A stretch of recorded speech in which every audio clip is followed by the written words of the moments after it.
We have a Father's Day collaboration episode. So there's a few of us that have joined forces to bring you as much true crime and creepy goodness as you can possibly stand. Yay for you.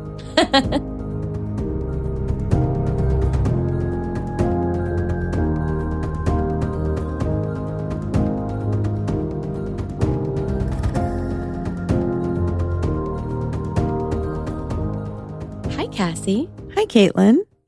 Hi, creepy people. Hello. This is P&W Haunts and Homicides. And the tough thing about this episode is that there are probably a few confused people listening. No one's confused. I mean, if you didn't read the show notes, you are definitely confused because you may be listening to us from another favorite podcast feed. And you're like, who the hell are these weirdos? Hello, we're your new creepy friends. Yeah, we're just taking over now. Panic sets in. Total takeover. Here we go. No, it's not a total takeover. Nope, we have a Father's Day collaboration episode. So there's a few of us that have joined forces to bring you as much true crime and creepy goodness as you can possibly stand. Yay for you. In today's episode, in no particular order, we were literally just discussing this. There's not an order of importance or anyone that the group likes the best. They're just in there by random. We tried to play them all at once, all at the first spot, but it didn't quite work out. So. No, you couldn't understand a goddamn thing. So we have TSFU, and if you're unacquainted, that's so fucked up. They are first in the lineup. Next is Twisted and Uncorked. Our story is smack dab in the middle. Squeeze in the middle. In the fourth spot, we have Weird Distractions. Next up, we have Ye Old Crime. And last but not least, we have Sandman Stories. All right, let's get into our first fucked up story from Caitlin Said It. That's so fucked up. Woo! With hosts Ash and Allie. Roll tape. And I'm just going to be here singing along because they sent their theme song and we're not cutting it out because it's my favorite sing-along. It's great. That is so fucked up. It's fucked up. So fucked up. It is just so damn fucked up. That's fucked up. Hey, everybody, and happy Father's Day. This is Ash and Allie from That's So Fucked Up, a podcast about cults, murder, and other generally fucked up stuff. We are super excited to be a part of this collaborative episode, and we know that we've got to keep it short and snappy. So we will just dive right into the story, and we thought that for Father's Day, an appropriate man to talk about would be, Father of the Year, I'd have to say. Award-winning. Just a gem of a human. Who are we talking about today, Allie? Today, we are talking about Father of the Year, John List. If you are a true crime aficionado, I'm sure that name at least is ringing a bell in your head. And yes, he is the man who killed his entire family. We love a family annihilator. Yeah, and I think the end is my favorite part, which is so rarely the case. Usually it comes to the end and you're like, well, it got worse and worse and worse and ended on the biggest bummer ever. But it took a little bit of a peak at the end. There was a little bit of a upward movement. Yeah, we're into it. So we're not going to talk too much about John List himself because who the fuck cares? Nice garbage. He's a piece of garbage. He was in the military. He married his wife Helen in 1951. She had at least one child from a previous marriage, a daughter. Brenda. We are going to call Brenda the lucky star of the story. I don't know. I'm just saying you're probably not getting out without some PTSD for sure. 100%. She was lucky to not be living in the house at the time of the crime in Rochester, New York. So John and Helen had 3 more children, and Helen, unfortunately, was suffering from alcoholism and becoming increasingly sort of mentally unstable. And in 1960, her daughter, Brenda, married and left the household. List and the rest of the family moved to Rochester, New York. And the fucking, 5 of them plus his mom moved into a 19-room Victorian mansion. Who needs that many rooms, Allie? That is a little excessive. They each need 2.5 rooms, I guess. It's fucking ridiculous. 2 rooms each. You know, when a house has its own name, it's fucking fancy. Yeah. And what was the name? Breeze Knoll. Oh, Sounds peaceful. it does. Yeah, it was in Westfield, New Jersey. On November 9th, 1971, well, we'll just come out and say it. John List killed his entire family with a semi-automatic handgun and a Colt 22 revolver. And Allie, I feel like I've been chatting a lot. You want to take it away from here? Yeah. So I'm going to talk a little bit about why he decided to murder his whole fucking family. And it's super good reasoning. In my mind, solid. Such good reasoning. So in 1971, he was laid off at the bank he worked at in New Jersey City. Ouch. Pride. The thing is, he was so prideful, he did not want to share this humiliating development with his family. So he just continued to pretend to go to work. He would get up, get dressed. And he gets up in the morning. Exactly. And he just spent the day either reading newspapers or trying to go for interviews or just hanging out at the train station. He was trying to make it look like he still had a job. How much ego do you have that you can't even tell your fucking family? Yeah. Hey, guys. Heads up. Maybe we don't need a 19-room house. Yeah, maybe we should downsize because, shit's going down. Mm-hmm. So he started diverting money from his mom's bank account to default on his mortgage. So as the year progressed, his finances became more and more strained. The mom was living at the house with them, just skimming a little off the top. He's like, she won't notice.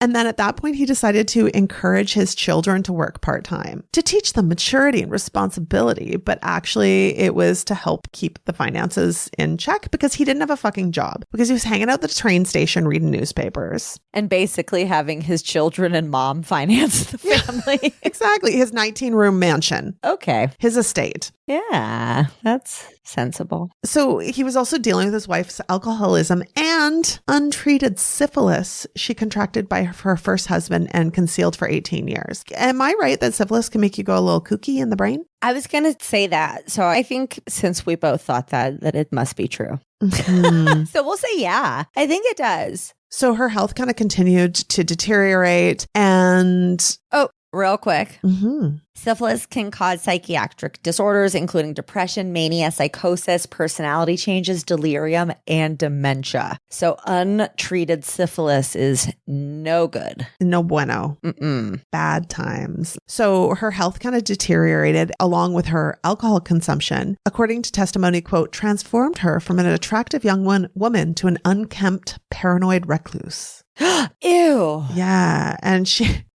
she would often publicly humiliate him, make fun of his manhood, compare him to her ex-husband. Ooh, that's mean. List suffered from OCD. He saw only 2 solutions to this financial hardship. Either he could, I don't know. I think there was 3. Get a fucking job, dude. But his 2 options that he saw. But he didn't see that. No, that wasn't on the table. It was accept welfare or kill his family and send their souls to heaven. Welfare was not even on the table because he would have been humiliated by that because he was taught to care for and protect his family members. So he decided the better course of action would be to murder them because then they'd be safe in heaven. Yeah, well, Helen had started to, turn her back from the church. And he was afraid that if the children went through the humiliation of becoming poor, that they too would turn their back from the church and not get into heaven. Right. He's doing them a favor.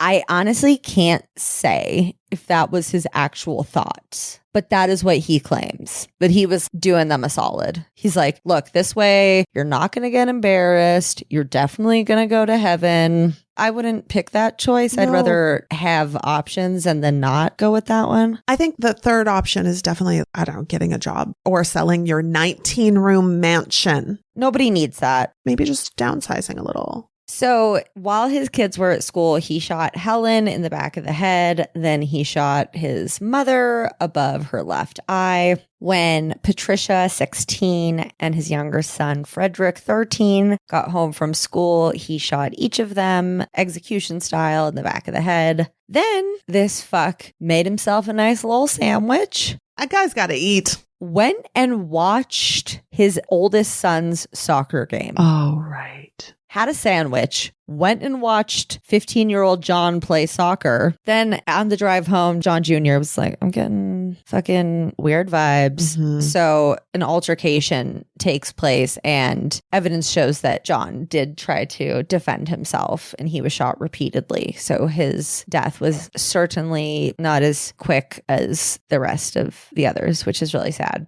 So he takes Helen and the kids, puts them all on sleeping bags in the mansion's ballroom. Oh my Because God. again, that's something we all need. Right? His mom was too heavy, so he left her in her apartment attic by herself like a fucking dick. Wrote a 5-page letter to his pastor saying that there was too much evil in the world and that he killed his family to save their souls. Rightly so. He also cut himself out of all of the pictures in the house like a fucking weirdo. But apparently this was to make sure that it would be really hard for them to find images of him to create a sketch or to put pictures of him on the news. He also turned on a religious radio station, pumped up the volume, turned on all the lights in the house so that there was sound and noise so people thought they were there. And then this motherfucker dipped on out. He bounced. Back to you, Allie.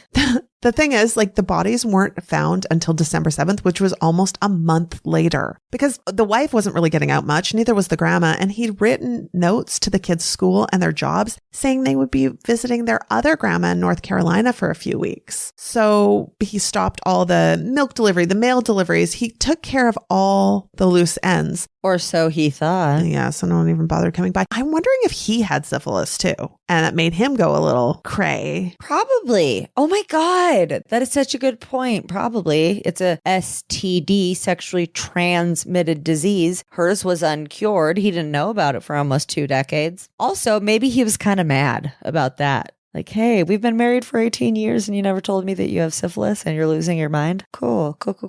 So one of the things the neighbors noticed was that the lights were on all the time, but they never saw anyone coming or going. And then the light bulbs began burning out. So they noticed the lights were always on in the house and they were like, oh, that's a little weird. And then they started burning out. And that's when they called the police. The police came and they entered through an unlocked window. And that's where they found the bodies. And obviously that was a pretty intense smell to walk into. So in 1972, the house was actually destroyed by fire. It burnt down. A year after the murders. Some of the things destroyed were the ballroom's stained glass skylight that was Tiffany's and worth $100,000. Could he not have sold that shit and paid off a bunch of debt? I think he just wanted to kill the family. That's what it comes down to. It's thought that he might have come back to burn the house down and take that shit so that he would have money to survive on. Which, why didn't he take it to begin with then? I don't know. Do over. Yeah. Again, I think he just wanted to kill the family because Yeah. there's so many solutions here. Sell the fucking chandeliers. Seriously.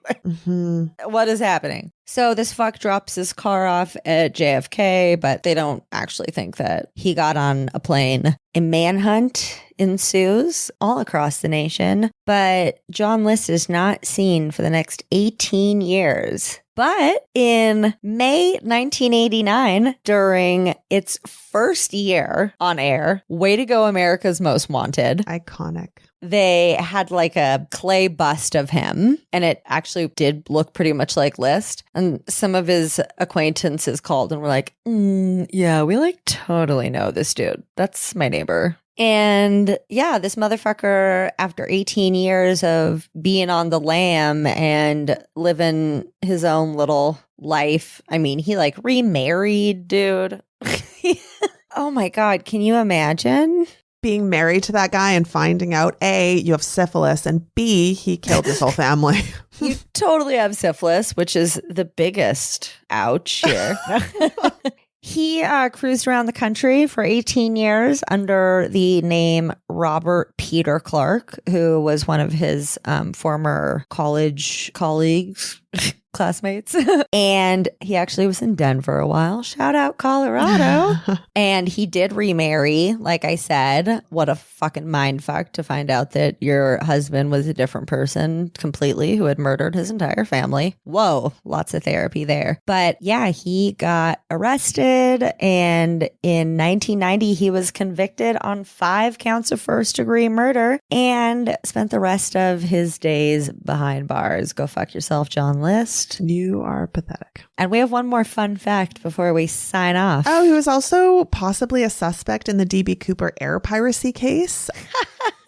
He matched multiple descriptions to the hijacker, and he was questioned by the FBI after his capture about this, but he denied involvement. Oh my God, but they questioned him as Robert Peter Clark because they didn't know that he was the missing John List. No, he was questioned after his capture. So he was captured as John List, and they were like, wait a second. Oh, okay. Yeah. And they're like, and you're a sketchball. So, well, you guys, we tried to keep it short and snappy. Hope you enjoyed it. Have a great Father's Day. If you don't celebrate Father's Day and you hate your dad, cool, fuck him. If you have a good dad or a good dad figure, Give him some love. yeah, give him some love today. Give him a snuggle. Give yourself some love. Be your own loving parent if you need to. You guys, that too. We love you. To all the new listeners who are not current listeners of the podcast, great to meet you. Hope you enjoyed it. Follow That's So Fucked Up anywhere you listen to podcasts, and find us everywhere at TSFU, the podcast. Bye. Bye. Bum bum bum bum bum bum. That's fucked up. I'm so fucked up. Can't you see? It's just really fucked. That's fucked up.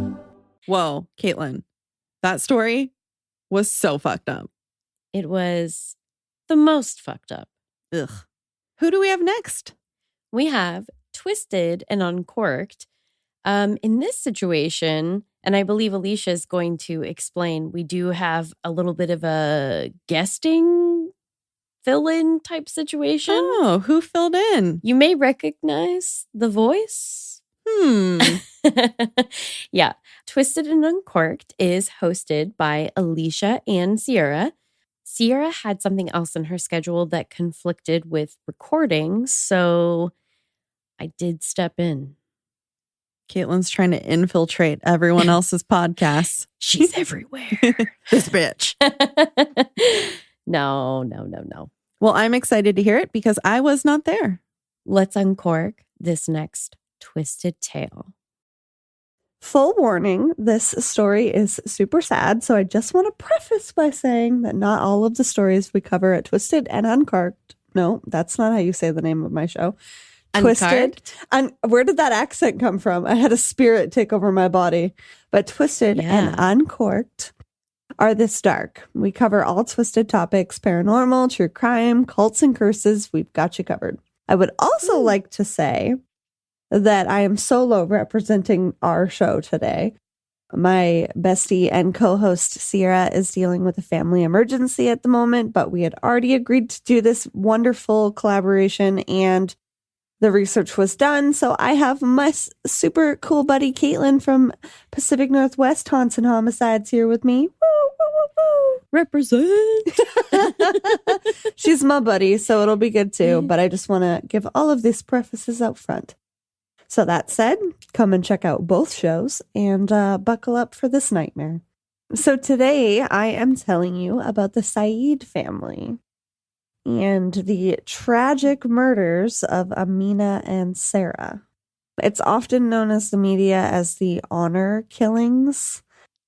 Oh no. And it's pretty rough. So these girls died at the hands of their own father. And that makes sense because it's a Father's Day episode. all because of culture clash and a need for control. Father, Yaser Said, believed in old world arranged marriages and was raised in Egypt. And basically, women were auctioned off for marriage, with the girl going to the highest bidder. So that's fun. Great. Just like livestock. Yeah, right? Fantastic. Yeah, it's good times. So Yaser wasn't in Egypt, though. He was in Bedford, Texas, with his Texas wife, Patricia, of whom he married when she was 15 and he was 29. Not great either. Nope. And don't like that. Patricia recalled later that she felt like she used the marriage to get out of a poor family situation. And it wasn't so much for love. He had promised her a better life. And things were okay in the beginning, as all good true crime marriages start. And she thought that maybe it could work out, that they could be really happy together, but he started to abuse her. And so it begins. Patricia's family was obviously not too keen on the marriage, not even knowing about the abuse, and nothing seemed to change for her. She worked constantly to pay the bills, while Yaser worked as a part-time cab driver. And they had 3 kids to support, a son, Islam, and 2 daughters, Amina and Sarah. Yaser started needing more and more control in his family's life, and he felt like they were changing for the worst. He began to resent Patricia, even saying that he hated everything American and that it was a mistake that he married an American woman. Oh, boy. That's a lot. Yeah, right? As an American woman yourself, you're like, we're not that bad. Yeah. I mean, we all have our days. But not to say the blanket hate statement.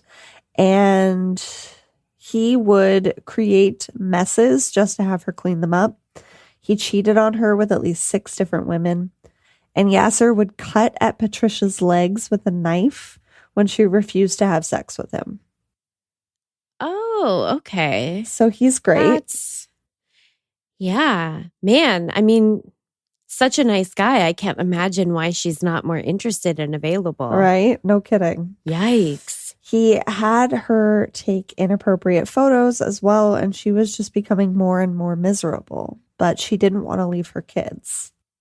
And the way that Yaser treated his son and daughters were completely different. In addition to his relentless control over Sarah and Amina, it also became apparent that he was abusing his daughters physically and sexually as well.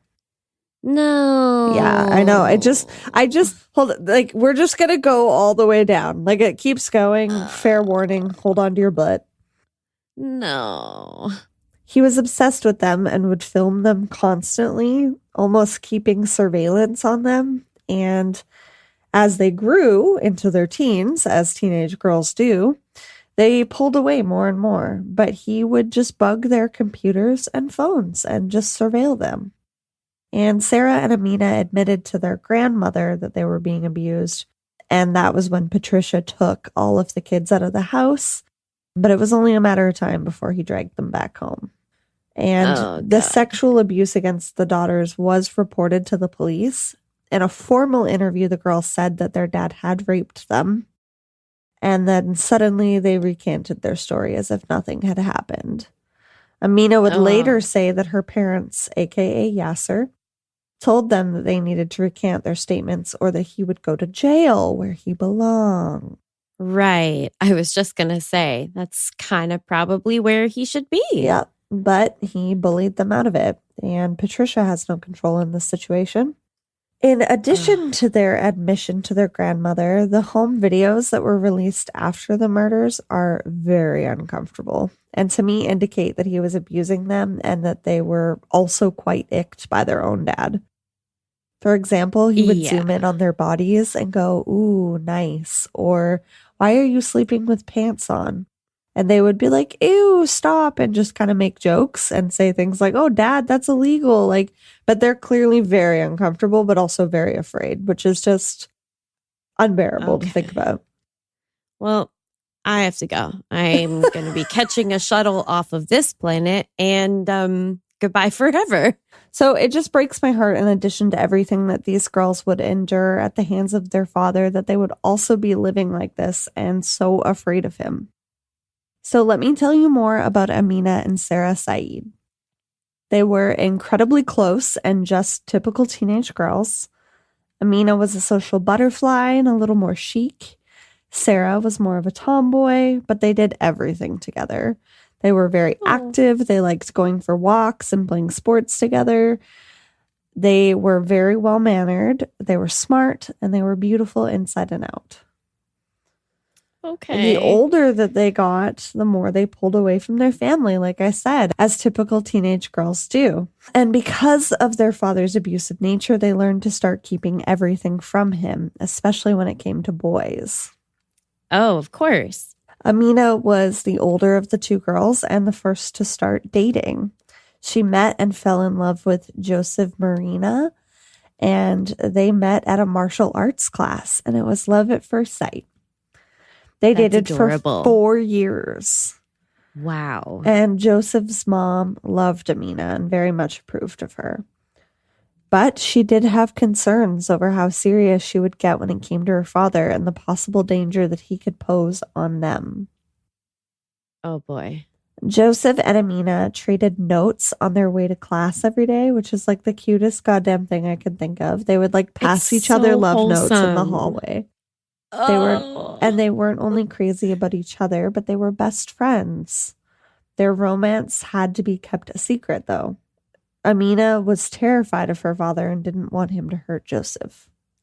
They made their own language even when it came to text messages, and she saved him in her phone under a different name. She even Ooh, had a sneaky. second phone that her dad didn't know about. And Amina and Joseph were planning on eloping in Vegas, but their plans would be cut short. So men couldn't even look at Yaser's daughters without his permission. All the while he was flying them to Egypt. For example, when Amina was 16 in the summertime, he flew her there and tried to marry her to a 44-year-old man. But no. she flat out refused. Yeah. But he was still actively trying to marry them off to people back home in Egypt. And the girls were horrified. They wanted to marry for love, not for who they were bidded off to for the highest price. Yeah, that feels right. Yeah, and they also didn't get the same privileges that their brother did, so things were miserable. So when Sarah got a job, Yaser would even spy on her there and freak out when she was smiling at customers, calling her a whore. In one video that was put out to the public, he and Amina were sitting in the car, and she was like, "Dad, it's part of her job that she smiles at customers," trying to keep him calm and be the voice of reason. One day, Yaser found one of Amina's love notes and lost it. He beat her over and over again because she wouldn't tell him who she was dating or where he was. And the abuse was so bad that Amina would confide in her friends. She would send them emails detailing what he would do. Like, he kicks me in the stomach, kicks me in the face with his boots, and tells me to sit up, whore. Like, this is his child. Like, sir. He basically, it's unbelievable. So Yaser basically moved his family from Bedford, Texas to Louisville, Texas, 20 miles away overnight. Okay, well, I thought you were going to say Egypt. Oh, no, that would be insane. Whew. Moving to Okay. Egypt overnight? No, just 20 miles. Okay, well, that's a relief at least. And Joseph stopped hearing from Amina. She was too afraid to reach out to him for fear of putting him in danger, which is like real life Romeo and Juliet situation. Just kind of like the saddest thing I've ever heard. So he was incredibly dangerous. We've already learned that. But to escalate the situation, in addition to all of the shitty things that he has already done to his family, he had a pistol that he would threaten his kids with in the middle of the night and said that they had to do what he said or he would shoot them. Oh, great. I mean, that's one way of coercing your kids. Yeah. That's Great parenting. Yeah. Yeah. Coercive control. Yeah. That's just fine. weapons. All good stuff. So Amina had long believed that her dad would eventually kill her. She was so scared that she even considered completing suicide at one point with her dad's gun. It was hinted at in her diary entries that she felt this way, that it was only a matter of time.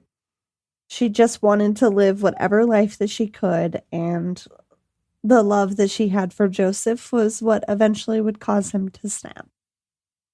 Yaser would also learn that Sarah had a secret boyfriend. And knowing that it was not safe for these girls anymore, Sarah, Amina, and Patricia ran away.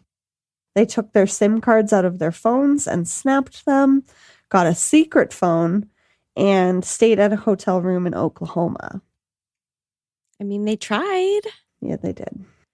I have a feeling it's not gonna quite take. No. Yaser said that he wanted them to come home for the holidays at the very least after Patricia finally caved and contacted him. And after learning their new numbers, he became relentless. Patricia assured her daughters that they would be staying at her sister's house and not staying with their dad. But Joseph begged her not to go. And by that point, it was too late. Amina and Sarah had been tricked by their mom, unknowingly that this is going to be how it ended for them. She was so scared, and Amina refused to go home, saying that she would rather die, and stayed with a friend, but Sarah went home with their mom. Yaser begged Amina to, at the very least, visit him, and said that everything was going to be okay. And after spending a holiday mostly away from her family, on January 1st, the beginning of the new year, 2008, Amina agreed to visit and left her friend's house for a meal with their dad. And he would drive them to lunch in their taxi, and then a horrifying 911 call would go to dispatch, where Sarah was called after being shot 9 times, saying that their dad was shooting them and that she was dying. The second 911 call to come into the station would be a stranger reporting 2 bodies in the back of a cab. Sarah had died from 9 gunshot wounds, like I said, and Amina had died with 2. Yaser had gone on the run for, you want to guess how many years? Oh my God. I'm not going to like it, am I? No, 10 years. Jesus Christ. He was on America's Most Wanted, or top 10 most wanted. And part of how he was able to get away for so long was because his son helped him. God damn it. I know. What is wrong with you? What is men? So why? Well, it's his dad. I don't know. I don't know if at this point necessarily he knew that his sister, well, no, to help him, he would have had to know that his sisters were dead. So I don't know. I don't know what would compel somebody to help in that situation. Well, exactly. And here's the thing is, I know a lot of people that probably couldn't bring themselves to turn in a loved one if it was just a random person. But he didn't kill one random person. He killed 2 people, and they were not random by any stretch. These are 2 other people. Yeah, these are 2 other people that you're supposed to love, that he's supposed to love and take care of. It's unbelievable. So he shot them in 2008 and was apprehended 10 years later, and was tried in 2020 because COVID decided to take over. Holy shit. Their son, Islam, was charged with 10 years in prison for aiding a felon. Mm-hmm. And he was sentenced to life in prison without the possibility of parole, and 2 consecutive life sentences. First-degree murder, and that is where he remains. Patricia has since legally divorced him and grieves their daughters. Yeah, Yeah.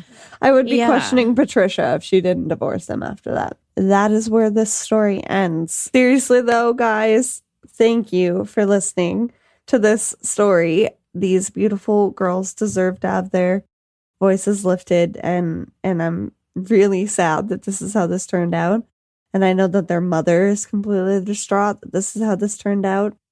I don't think that anyone thinks with abusers that it can escalate to death, but it can. We have resources on our website for stuff like that at twistedanduncorked.com. Go listen to some of our more lighthearted episodes. There are lots. And go and check out Caitlin's creepy true crime stories over on her podcast. Yeah. Thank you again, guys. Happy Father's Day. And don't be like this guy. Don't be a dick. Don't be a dick. Bye. Don't be a dick. Damn, that was twisted as fuck. You weren't wrong. Yeah, I feel like, unfortunately, I sat in on more than one of these and learned all of the things about these horrific Father's Day tales. And I don't think I had any idea what I was signing up for. Now you know how I feel. Yeah, that's true. Well, up next just happens to be us, Caitlin and Cassie. Yes, P&W, Haunts and Homicides. God help you if you hate the sound of my voice, because I'm all up in this bitch. Yeah, I don't talk a lot because I handle the spooky tales. So I don't touch the true crime. I just get to listen. Yay. Yay. So listen to me listen. Yeah. Hi, creepy people. This is P&W, Haunts and Homicides, where I, Caitlin, and Me, Cassie. cover true crime, paranormal, and all things spooky in the Pacific Northwest. Yep, that's where that P&W comes in. Yeah. Yeah. Or P&W if you're nasty. Usually neither one of us can handle the other one's topic. It's true. Like today, that's why I won't be talking that much. You're going to hear a lot from Caitlin. Yeah. Just know the look on my face won't be pleasant. That's fine. All right, this is another holiday collaboration, so we're going to make this quick and dirty. You'll have to come to our regular feed to get any added details about the case that we share, as well as for the tarot reading. That's important. Yes. You don't want to miss that. James King was tried and acquitted in the infamous Father's Day Massacre of June 16th, 1991. Oh my God, a Father's Day massacre? I don't like the sound of that. Nobody does. He died after succumbing to his dementia after 21 years of speculation and doubt being cast on his name, which is actually very sad if you think he really didn't do it. And especially when you consider his background.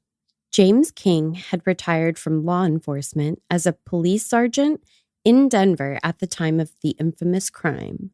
He was accused of killing 4 unarmed bank security guards in the commission of a bank robbery that was pretty much unlike anything that I've ever heard of.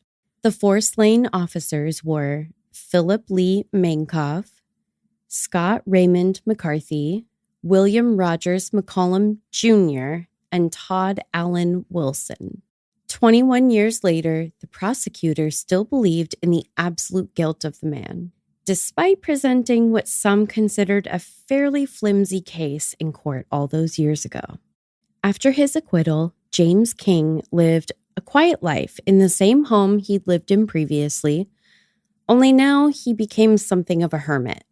His days were spent on quiet hobbyist pursuits, like building his model train sets. Aw. I know, so wholesome. Hardly how anyone thought they would expect a man suddenly $197,080 richer to spend his days. But the FBI kept a watchful eye on him for years. So let's talk a little bit about the trial and some of the evidence. The evidence was conflicting, and depending on the individual examining it, either undoubtable proof of his guilt or stalwart support of his innocence. I wonder where I'm going to land. I know. I'm really curious about this one. I think people are going to be really interested in kind of the follow-up discussion. Take, for instance, the fact that 5 out of the 6 surviving bank employees that had interacted with the killer in the money counting room identified James King as the killer, though the cross-examination seemed to make clear that there were some fairly dramatic or questionable tactics used in the questioning conducted by law enforcement. As you can imagine, any defense team worth their salt would make sure the jury was aware of anything suspect in terms of evidentiary procedures and questioning. King's defense team had an absolute field day. That's one aspect of the case that I'm looking forward to sharing more about in the extended story for our regular feed. King shaved his mustache shortly after the crime occurred, which, in this case, it looked bad. But if he had nothing to do with it, he's just a guy who's sick of looking like Ron Swanson. Big whoop, right? Well, he also admitted that he was no longer in possession of his retired .38 caliber service revolver. Where'd it go? His story was that there had been damage to a key component of the weapon, at which point he destroyed it, and thus it was no longer in his possession. Too many details, dude. One thing that was truly impressive was the fact that there was absolutely no trace left behind at the crime scene. We'll definitely try to explore the timeline on this a bit more because the timing, that's what really illustrates the expert level precision of whoever was behind the heist, more than just about any other aspect of the case. But simply summarized, the killer retrieved all of the shells and wiped away fingerprints. It doesn't seem like a big deal on the surface, maybe, but we'll dig into that so you can all drop your literal jaws. Prosecutors made a big show of the fact that King had often videotaped crime scenes, which seems like the most unremarkable thing in his position. He's ex-law enforcement. But for personal use? Involved in a side hustle type thing. Gosh, there's so many I know. subplots. Yeah. Here's another. His alibi also had holes, though. He'd stated he was playing chess with a club in downtown Denver, and it sounds like police were able to track this group down, but they refuted his account of where the games had taken place. The shaky alibi is definitely a problem that some people have just never been able to look past. Makes sense. Like, why are you going to lie about where you were? The ammo, in particular, was probably some of the more compelling evidence in the minds of the jurors as well as in public opinion. Supposedly, according to the prosecution's theory, James had pilfered the ammo from ammo buckets, which, if you're like me, required a little bit more elaboration. Over the years, police departments buy ammunition from a number of brands. It all gets mixed together. The bullets taken from the bodies of the victims were from 4 to 5 different brands. Oh. In most instances, law enforcement would really be the only ones loading a gun with a mixture of different brands of ammo like this. Wouldn't be hard to make your own ammo bucket, though. Literally just buy 3 to 5 boxes of ammo and put them in a bucket and load the gun with bullets you pulled like you were selecting raffle winners. So it would be weird, right? But there have to be plenty of people in and outside of law enforcement that are aware of that practice. So if you wanted to make it look like a cop did it, it's possible that that could have been something they knew and they just used that to throw them off the scent in a different direction. Oh, snap. Snap. James Prado would become the star witness when he testified that because of changes to the bank's security protocols that came after King was no longer employed, he would not have been familiar with how all of the security measures worked and how to thwart those newly enacted security measures, like the man trap. Man trap? Intrigued? Yales. Yeah, I was too. So if you want to know who the hell James Prado was in relation to the bank in this case, and what the heck this newfangled man-trap was. You'll just have to come and check out the full episode because there's far too much we couldn't cover here, but we think we'll have you questioning. Who really pulled off the Father's Day Bank Massacre? I am dying to know. Well, I've already heard that story, and I still didn't like it the second time around. So it's okay. I'm not deeply offended that you are not a fan of, just my life's work. I hate everything that you write. She's like, great job. I hate it. That's okay. Just another Tuesday. Anywho, maybe you'll like this next one better. I definitely need a distraction. Yeah. If you need a distraction, she's got you. Is it a distraction from true crime, though? I'll let you guys be the judge. All right, well, let's check out Weird Distractions with host Alex.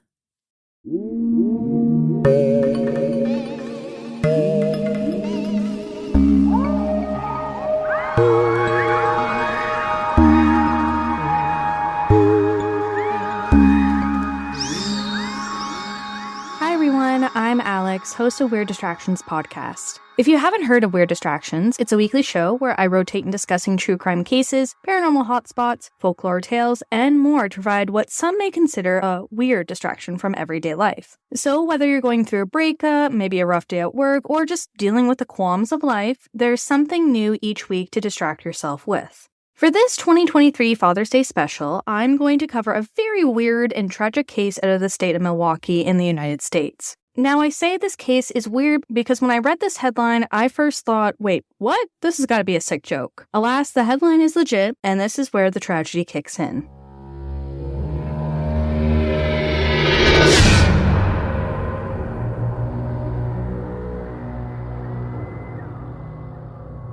First responders were called to a family home located near 26th and Ruby in Milwaukee on June 22nd of 2019 due to concerns regarding 5-year-old Sir Amir, who was one of 5 children to Travis Stackhouse and his unidentified girlfriend. Arriving just before 3 a.m., police officers responded to the 911 call alongside Milwaukee Fire Department and the paramedics, who would begin performing CPR on the young boy. Based on the initial disclosure by Travis, his son had fallen down the family stairs the day prior during a family hangout at the home. It wasn't described as such, but I'm assuming the hangout was due to it being Father's Day. After the fall, Sir Amir later expressed experiencing pains in his stomach and reportedly vomited. Travis's girlfriend noticed that something was seriously wrong with Sir Amir and informed Travis of her concerns when he returned home from the bar at around 2 a.m.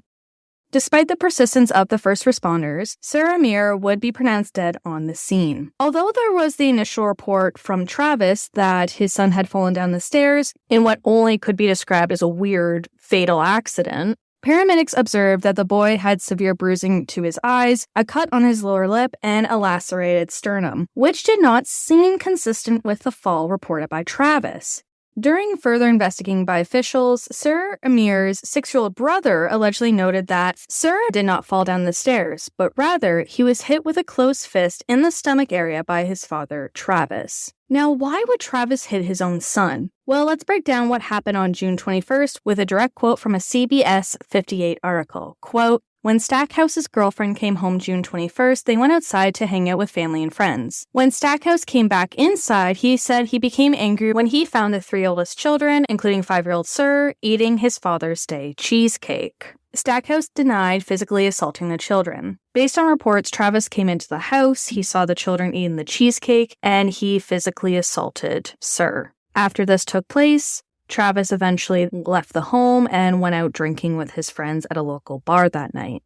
On top of the report from Sir's brother, there was also evidence from the Milwaukee County Medical Examiner's Office. The medical examiner determined that Sir Amir had suffered a ruptured stomach, bruised kidneys, and a torn adrenal gland, and further concluded that the boy's death was blunt force trauma to the abdomen. classifying the manner of death as homicide, according to the Washington Post article by Paulina Villegas. Travis, who was only in his late 20s at the time, was arrested for first-degree reckless homicide of his own son. Travis would eventually admit that he hit the boy's face with the back of his hand, which Travis indicated is heavier than normal because of metal inside from a previous surgery. It should also be mentioned that Travis has a criminal record from previous charges. However, from my understanding, nothing regarding assaulting his own children. From what I gathered online, Travis has a sex offense charge in the state of Illinois from 2012 and is a registered sex offender. Travis would reportedly plead guilty after accepting a deal with a reduced charge of second-degree reckless homicide along with child abuse and child neglect. Travis will be sentenced to consecutive terms of 15 years in prison for second-degree reckless homicide, 3 years for child neglect, and 2 years for child abuse. According to the Milwaukee Journal Centennial, Travis would remain on extended supervision for 8 years after serving his prison sentences. Travis is currently being held at the Stanley Correctional Institution in Glendale, Wisconsin. Based on his offender detail page, he has a mandatory release date of June 10th,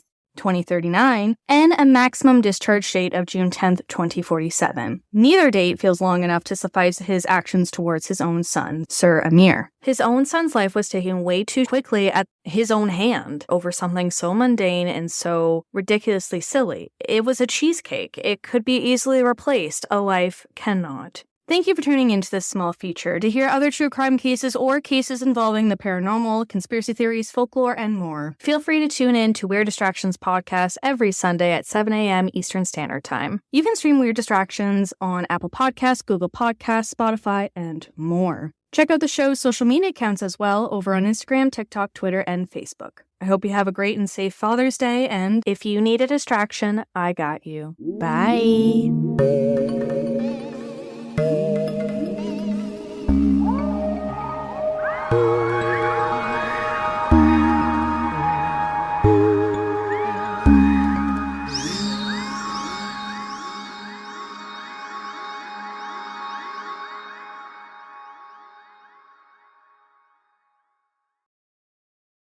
Wow, that was distracting, but not quite in the way I wanted it to be. Like in a more disturbing way than you were hoping? Yeah, a little bit.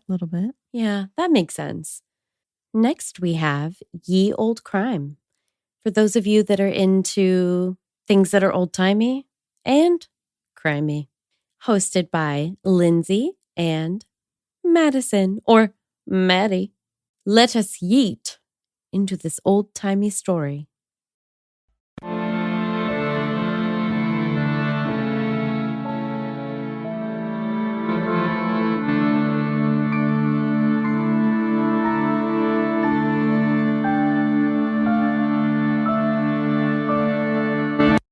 Hello and welcome to a special episode of Ye Olde Crime, where we discuss the funny, strange, and obscure crimes of yesteryear.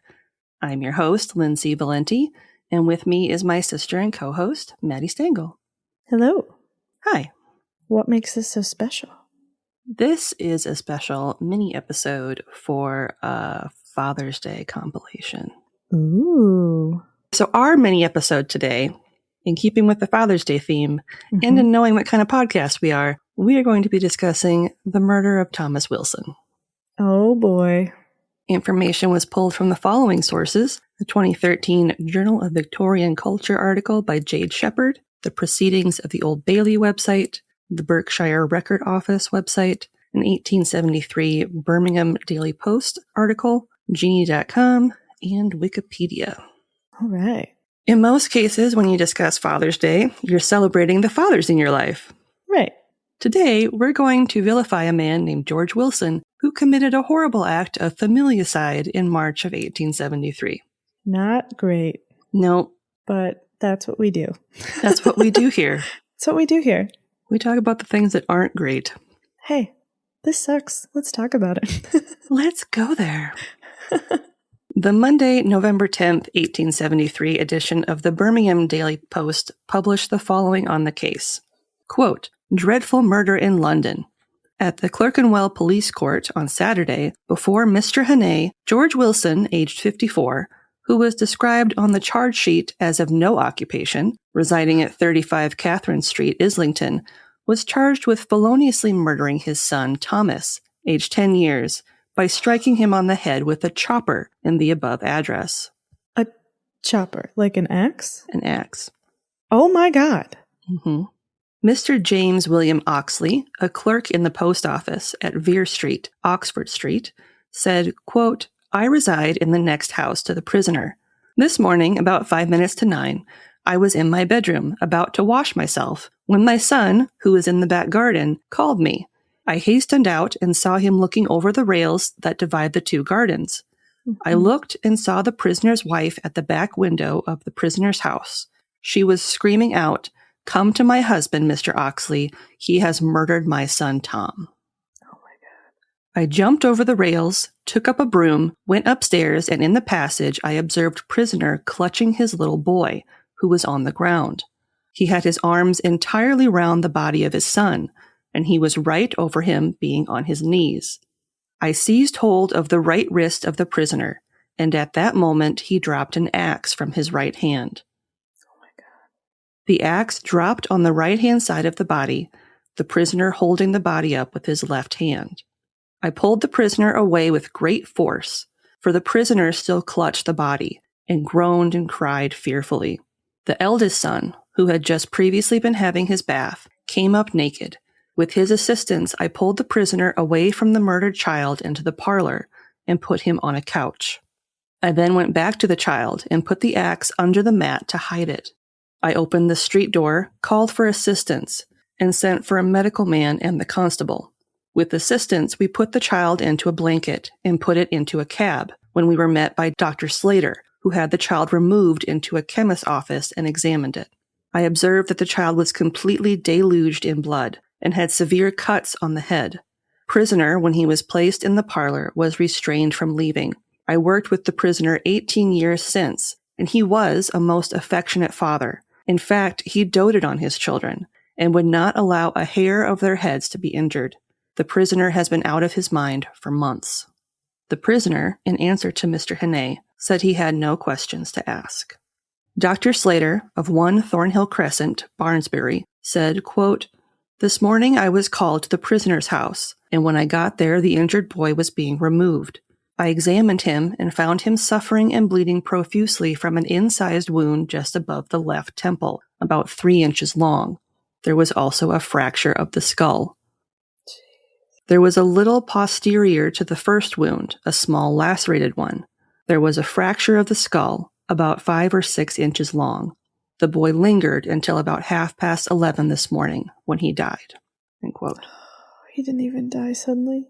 Mm-mm. William Wilson, brother of the deceased, corroborated in the main Mr. Oxley's evidence and said his father had been in a desponding state of mind for some time and had attempted to commit suicide.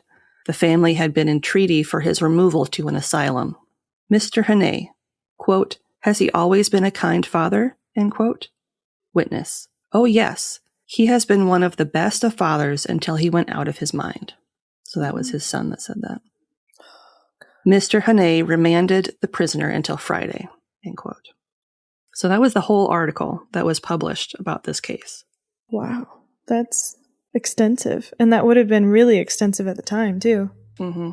The following is from Proceedings of the Central Criminal Court, November 24th, 1873, regarding George's sentencing.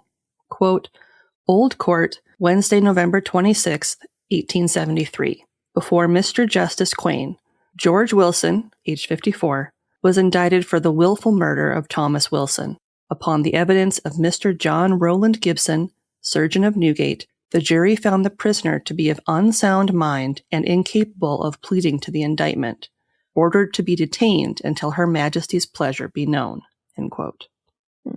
Her Majesty's pleasure was that he be imprisoned for insanity, and so it was that he was committed to Broadmoor Criminal Lunatic Asylum. So at this point, the Queen would decide the fate of these people? Technically, it would be somebody like that. Okay. I was like, how does she have the time?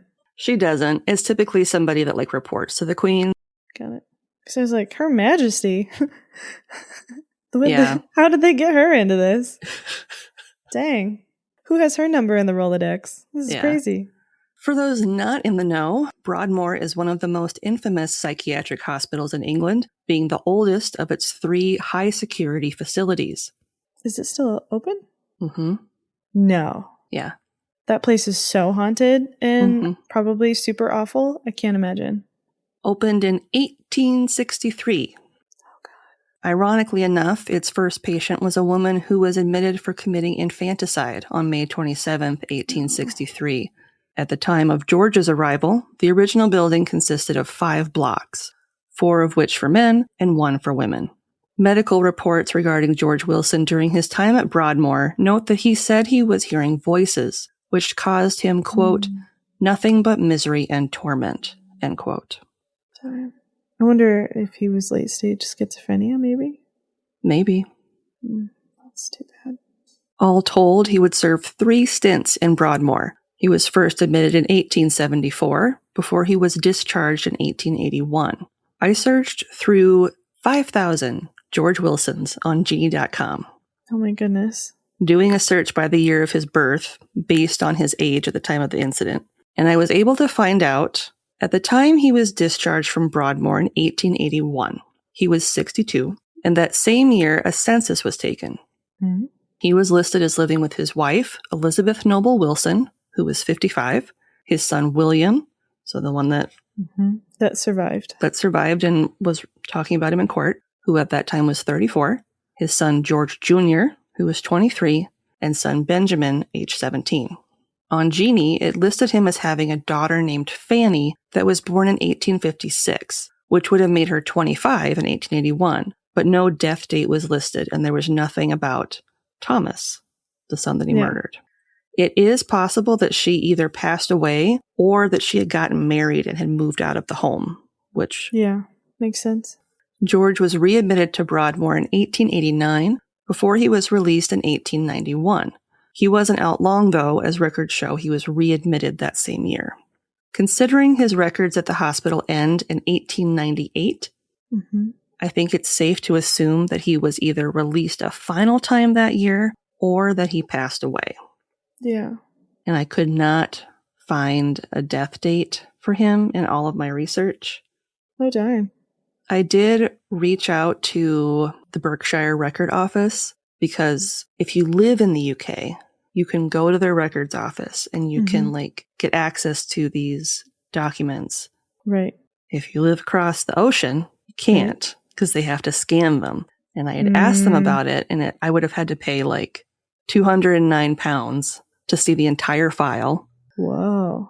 Which equals like $212.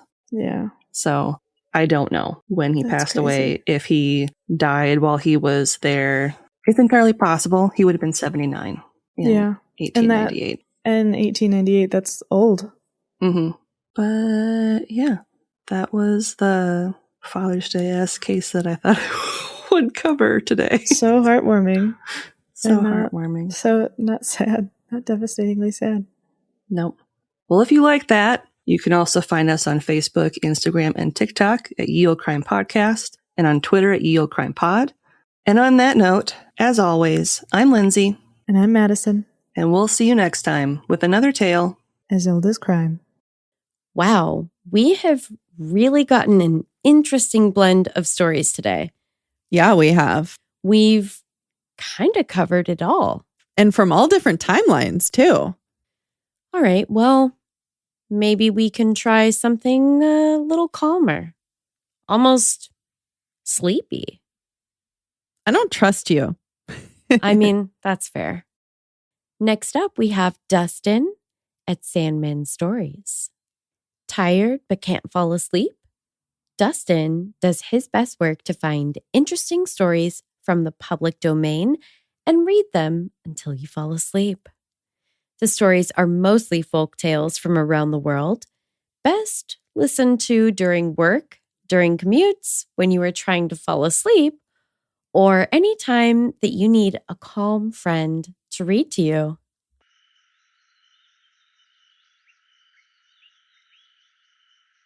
Hello, listeners. This is Dustin from Sandman Stories Presents, reading a special Father's Day story. This one I'm calling Father's Day from Anansi.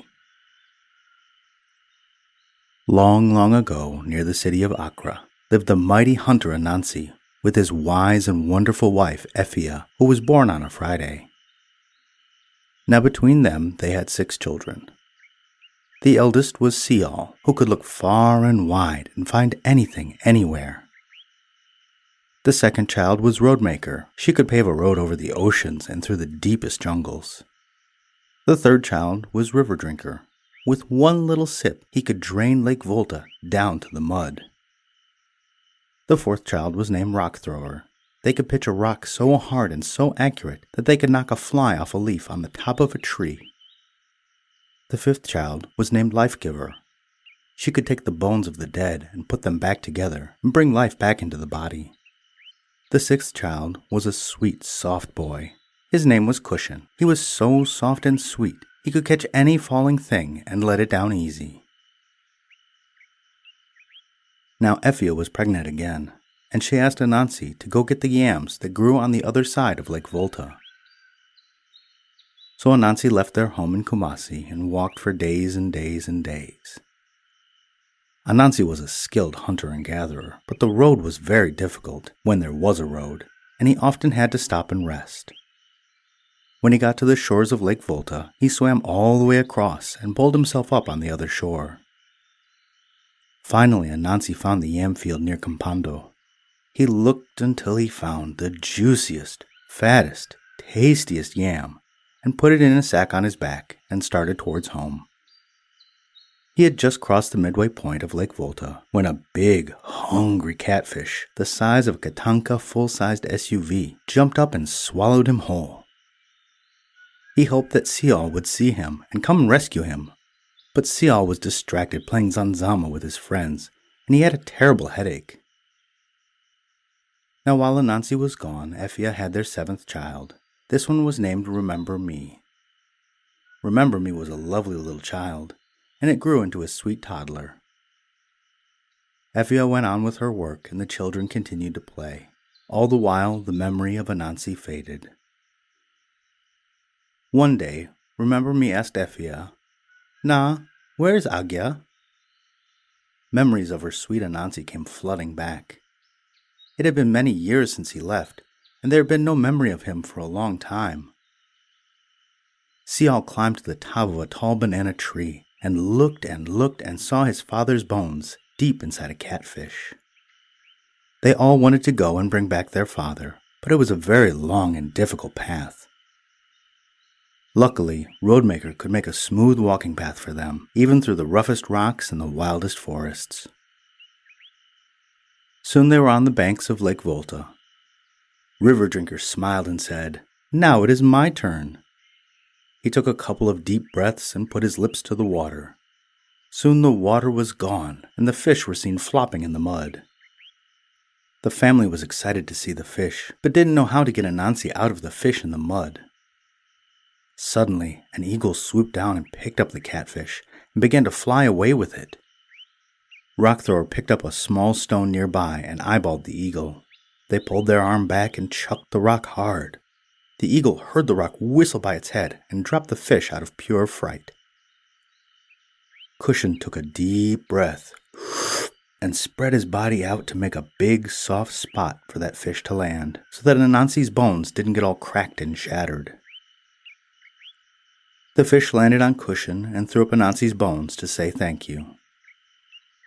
River Drinker spit out the water, and a huge rush came sweeping in and put the fish back in the restored lake. Life Giver put all the bones back together, and Anansi slowly came back to life. Now Anansi wanted to thank his children for bringing him back, but he could not decide which of his loving children had done the most. "I built the road. Without that, you would still be stuck in the mud," said Road Builder. "I threw the rock that made the eagle drop you," said Rock Thrower. "Without me, you would still be inside the fish at the bottom of the lake," said River Drinker, whose mouth was still a little bit fishy. "I was the one who broke your fall," said Cushion softly. "If I did not see where you were in the first place, none of the other kids would have found you, Father. I deserve the prize," said Sial. Anansi thought and thought, but he couldn't pick a favorite. They had all done something to bring him back. Then Effia whispered in his ear, and Anansi realized that her words were true. He gathered his children around and said, "You have all helped me, and without you, I would be nothing but bones in the belly of a fish. But the child that did the most, and the one who will get the biggest piece of yam, is Remember Me. Without them, I would have been forgotten and never been able to return." The end. This story was adapted from multiple sources, including Gerald McDermott's award-winning retelling of the story and several other online retellings. A big thank you goes out to Lindsay and Madison of the Ye Olde Crime Podcast.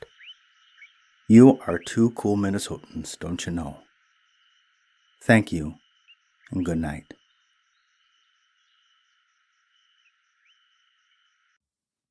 Okay, that was actually quite refreshing. Not at all scary like I thought it was going to be. Well, Dustin does have a very calming voice, but thankfully I made it through without actually falling asleep. It'd be real weird on mic. Right. But, we are ready to go take a nap, so. Definitely. 10 out of 10, 100,000,000,000% recommend. Naps. You've earned it. It's Father's Day. Take a nap. Have a creepy-ass Father's Day.